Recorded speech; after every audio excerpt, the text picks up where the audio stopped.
Raiz ou zero de uma função. Apesar de colocarmos essa figura, não significa dizer que as raízes são as que estão abaixo do eixo. Não, de fato nenhum. Não é isso que está correspondendo. A raiz ou zero é o lugar onde a função vale zero. Quando queremos encontrar a raiz ou zero da função, é só lembrar que o f de x naquele lugar vale zero, né? Então é aqui que eu tenho uma raiz, quando a minha função vale zero. Como eu faço isso?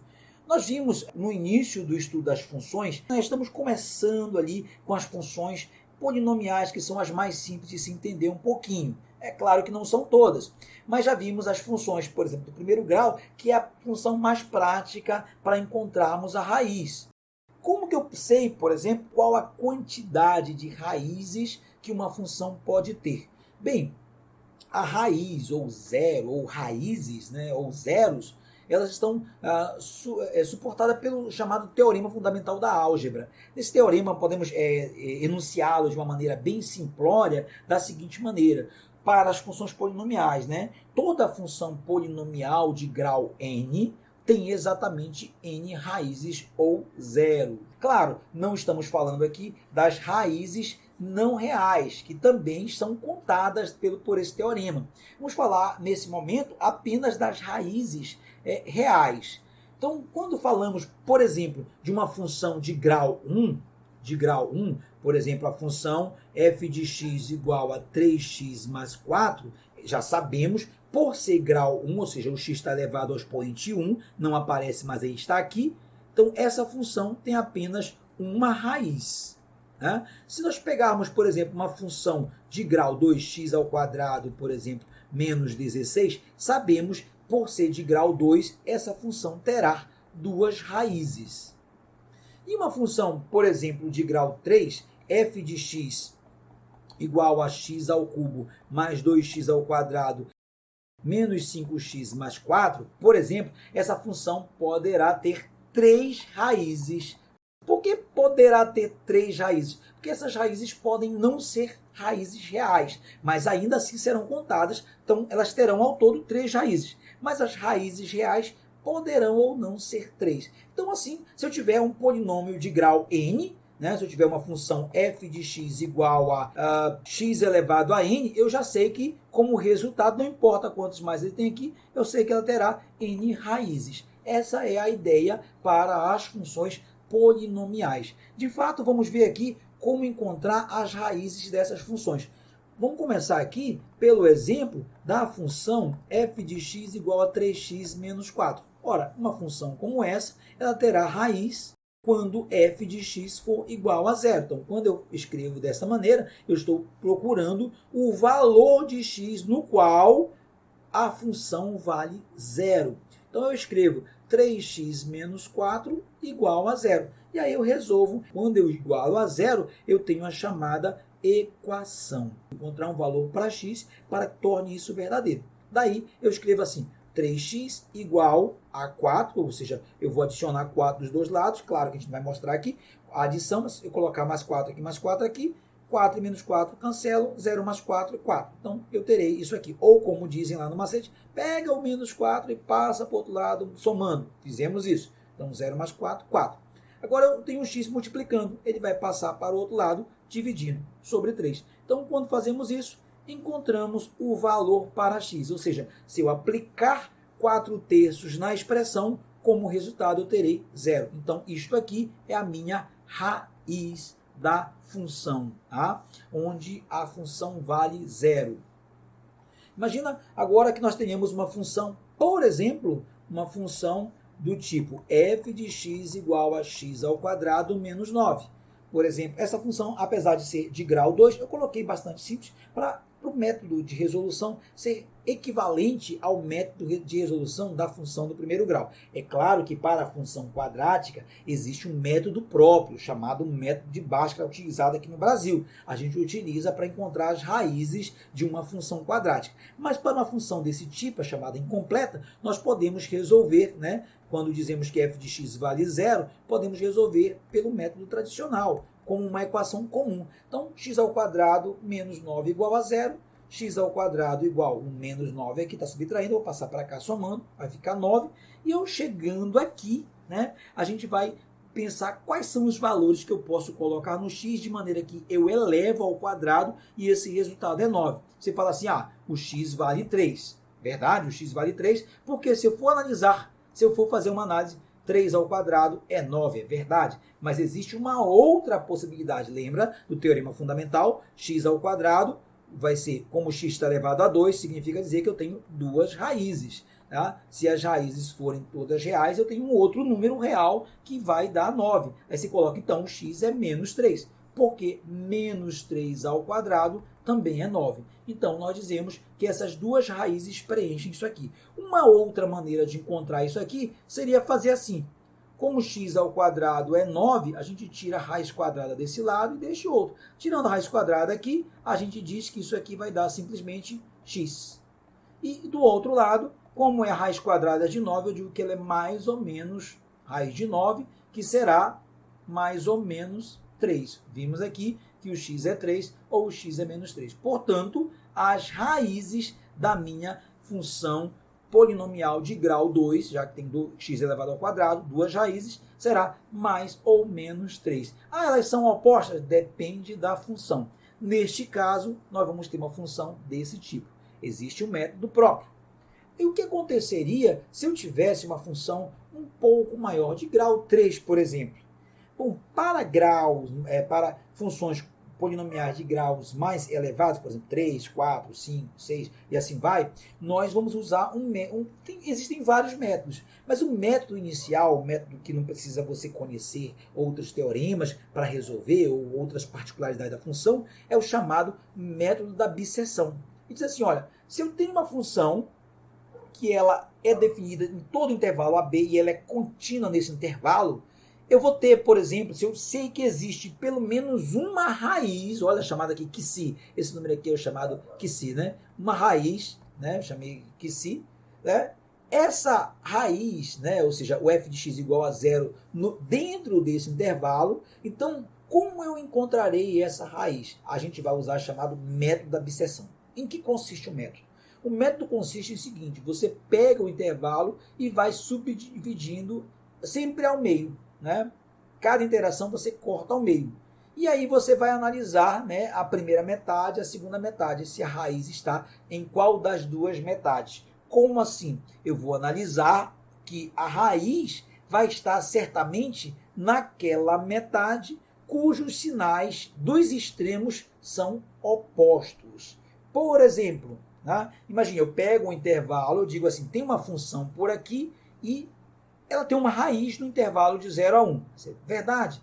Mas onde estaria essa raiz? Pode estar em qualquer lugar, em qualquer ponto desse intervalo. Aí, como eu não sei onde é, a técnica diz assim, olha, eu vou pegar o intervalo e vou dividir mais ou menos ao meio. Eu vou supor que a minha raiz está aqui. Aí a pergunta é, ela está entre 0 e 0,5. Vamos. Primeiramente, você calcula o f de 0 e você vai encontrar. Depois você calcula o f de 1. Bom, se existe uma raiz aqui, certamente o f de 0, digamos, dá positivo e o f de 1, digamos, dá negativo. Ok, como você dividiu, se você vai encontrar o f de 0,5, não é o valor, mas é o sinal. Digamos que o sinal do f de 0,5 também dá positivo. Aí você diz, minha função, se aqui é positivo e aqui é positivo, nos extremos, ou seja, aqui deu positivo e aqui também, isso sugere que a tua raiz não passa nesse intervalo, ou seja, a tua função não está passando aqui, não está cortando aqui. Então você fala assim, então certamente a função pode estar em qualquer lugar entre 0,5 e 1. Então, qual é a próxima? A próxima situação, você vai pegar o intervalo entre 0,5 e 1, já que essa parte está descartada, e você vai novamente dividir ao meio. Você fala assim, vou pegar então 0,75, porque é entre 0,5 e 1. Como é que eu cheguei ao 0,75? Você simplesmente pegou 1 mais 0,5 e dividiu por 2. Isso aqui deu 0,75. Observa que o teu x já tem duas casas decimais. Agora eu quero que a minha raiz ela tem que estar aqui ou entre 0,5 e 0,75 ou entre 0,75 e 1. Veja, 0,5 é positivo e 1 é negativo. Então eu vou calcular o f de 0,75.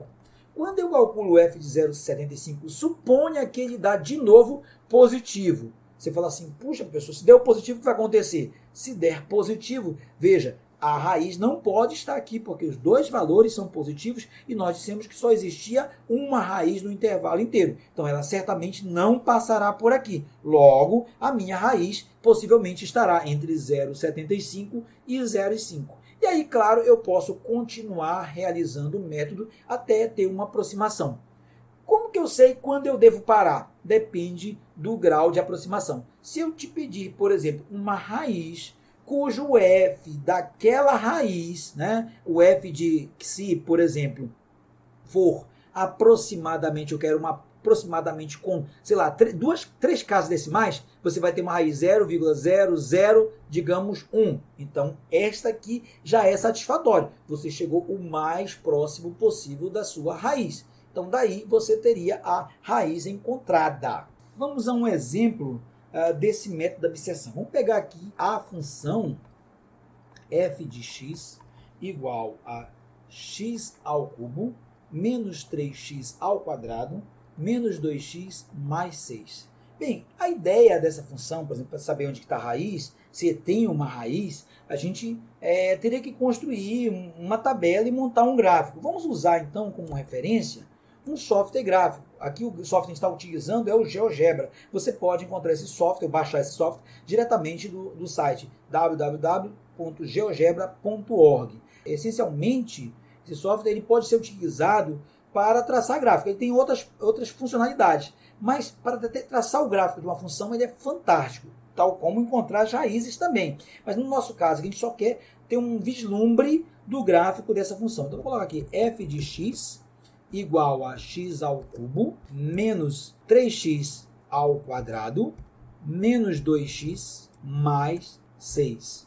A gente percebe no gráfico da função que temos aqui uma raiz entre o 2 e o 4. Então, vou pegar esse intervalo entre 2 e 4 como referência e vamos analisar o que acontece com a raiz no intervalo de 2 e 4. Então, veja bem, o método da abscissão, ele vai me dizer o seguinte, se tiver uma raiz aqui, eu vou dizer que tem um intervalo, vou colocar aqui o intervalo fechado 2 e 4, e eu vou colocar esse intervalo aqui numa reta, né? Então, eu tenho o 2 e o 4, e existe uma raiz aqui no meio, não sabemos exatamente onde ela vai passar. Mas a gente vai fazer aqui para ter uma ideia dos sinais. Claro, pelo gráfico que a gente viu aqui, que quando passa no 2, o sinal, a minha função está aqui embaixo do eixo, ela é negativo. E aqui no 4 a minha função é positiva. Mas vamos fazer isso aqui, vamos determinar o f de 2 para ter certeza disso. Vai ser 2 ao cubo menos 3 vezes 2 ao quadrado menos 2 vezes 2 mais 6. Quando a gente resolve esse f aqui, nós temos 2 ao cubo 8, menos 3 vezes 2 ao quadrado é 4, 2 vezes 2 é 4, mais 6. Observamos, 8 menos 12 menos 4 mais 6. Quando fazemos isso aqui, vai dar menos 4, menos 8 mais 6. Esse resultado é menos 2. Isso aqui, o que nos interessa é que isto é negativo. Então, o que me interessa é o fato que a função aqui ela tem um sinal negativo.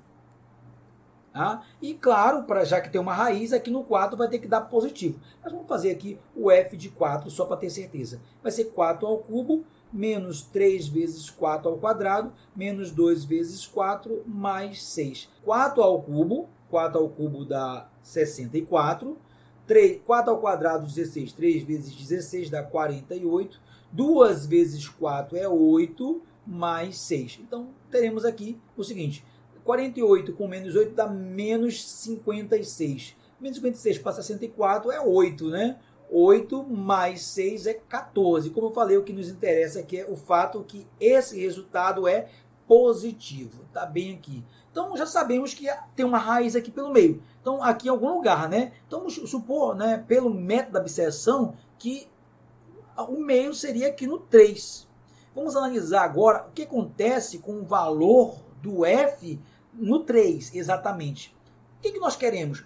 É o seguinte, se nós encontrarmos, por exemplo, o sinal do f aqui no 3 igual a negativo, Então, não existirá raiz entre 2 e 3. Se encontrarmos um sinal positivo, não existirá raiz entre 3 e 4. Mas se por acaso aqui der exatamente 0, já temos a raiz. Então, utilizamos o método da abscissão, pegamos o intervalo e dividimos o meio e comparamos. Então, neste caso, o f de 3 será 3 ao cubo, menos 3 vezes 3 ao quadrado, menos 2 vezes 3, mais 6. Ora, 3 ao cubo é 27. 3 vezes 3 ao quadrado é 27. Menos 3 vezes 2, 6, mais 6. Olha, se observarmos, esses números se cancelam. Então, de fato, em 3 nós temos a raiz, porque o resultado aqui deu 0. Então, aqui eu tenho a raiz. Encontrei usando essa particularidade. Mas suponha que não fosse tão imediato. Por exemplo, você observou que existe uma outra raiz. Aí você diz assim, eu vou procurar. Esse software tem uma outra vantagem, né? Você pode ampliar, mas nesse caso você percebe que a raiz acontece uma entre menos 1 e menos 2 e a outra raiz entre 1 e 2. Você vai falar, eu vou querer descobrir onde está a raiz entre 1 e 2. Né? Se você quiser saber onde está a raiz entre 1 e 2, por exemplo, vou pegar a mesma função aqui, a f de x igual a x ao cubo menos 3x ao quadrado menos 2x mais 6, eu digo, olha, eu já sei que existe uma raiz entre 1 e 2. Né? Então, vou colocar aqui o intervalo e digo, olha, aqui é 1, aqui é 2. Né? Olhando aqui, o f de 1 será 1 ao cubo menos 3 vezes 1 ao quadrado menos 2 vezes 1 mais 6. Resolvendo isso aqui, eu tenho que isto aqui é 1 menos 3 menos 2 mais 6. Quando eu faço isso, observa, isso aqui é menos 5 mais 6, dá 1 mais 1, 2. Então, isso aqui é positivo. Eu nem vou fazer a conta, eu sei que aqui, quando é 1, este cara é positivo. E, claro, o f de 2, pelo teorema fundamental que nós vimos lá, isso aqui, o f de 2 tem que dar negativo. Mas vamos lá, 2 ao cubo, menos 3 vezes 2 ao quadrado, menos 2 vezes 2, mais 6. Olha, isso aqui vai ser 8, menos, aqui vai dar 12, menos 4, mais 6. Olha, 6 mais 8, 14, aqui vai dar 16. Então, esse resultado, de fato, é negativo. Então, já sabemos que a raiz está aqui em algum lugar. Algum lugar onde? Eu vou pegar exatamente 1,5. E aí, claro, quando eu coloco o f de 1,5, eu vou verificar o seguinte. Vou colocar 1,5 aqui embaixo, né? Para colocar o sinal aqui em cima. Então, eu vou colocar agora o e-mail e vou calcular. Vou usar uma calculadora, obviamente, para facilitar a minha vida. Então, vamos lá. F de 1,5. Então, fica assim. 1,5 elevado ao cubo menos 3 vezes 1,5 elevado ao quadrado menos 2 vezes 1,5 mais 6. Como resultado, menos 0,35. Então, olhando aqui, esse resultado deu menos 0,35.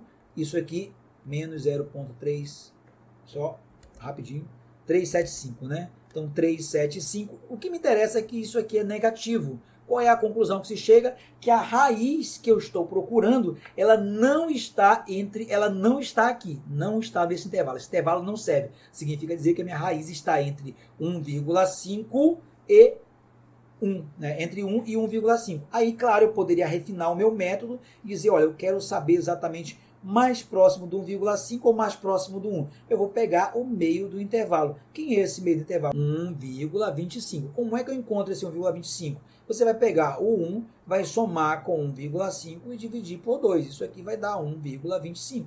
Né? Então, aí, claro, fazendo o f de 1,25, nós teremos a informação, não que de repente será 0. Aquela primeira nós encontramos imediato. Aqui não sabemos se isso vai ser 0. Então, usando a calculadora, teremos aqui, zerar aqui, 1,25 elevado ao cubo, menos 3 vezes 1,25 elevado ao quadrado, menos 2 vezes 1,25 mais 6. Resultado positivo, olha, deu como resultado 0,765 e tá. O que me interessa é que isso aqui é positivo. Conclusão, a minha raiz, ela está, então a raiz A raiz, ela estará entre, né, vou colocar assim, o x está entre 1,25 e 1,5. Então, existe um lugar aqui no meio em que minha raiz passa. Você pode escolher um valor. Por exemplo, eu vou escolher, sei lá, 1,4. Poderia colocar aqui 1,4. Se eu fosse fazer o f de 1,4, por exemplo, eu teria, né, como resultado 1,4 elevado ao cubo menos 3 vezes 1,4 elevado ao quadrado menos 2 vezes 1,4 mais 6. resultado 0,064. Então já é mais satisfatório aqui. Eu tenho uma raiz 0,064. Então, quando eu usei nas proximidades de 1,4, eu tenho aqui 0,64. Pessoal, você não usou aqui o meio, poderia usar o meio, eu ia só chegar aqui. Então, é claro que deu positivo, eu posso dizer que quando eu coloco aqui 1,4, né, 1,4, já sabemos, por exemplo aqui, que a raiz não está entre 1,25 e 1,4. Isso aqui é o refinamento do método. É claro que a raiz também não é 1,4. A raiz não é 1,4, é um pouco maior. Certamente eu posso afirmar, por esse método, que a minha raiz está entre 1,4 e 1,5. Essa seria a ideia para encontrarmos as raízes. Mas esse valor aqui já está com uma grande aproximação, com 2 casas decimais, está na ordem dos centésimos. Então, posso dizer aqui que a raiz é próximo de 1,4, né? Essa seria uma das maneiras de encontrar as raízes. É isso aí, espero que esses métodos de encontrar raiz, principalmente esse último, possa lhe ajudar a encontrar raízes de funções polinomiais de graus maiores que 2.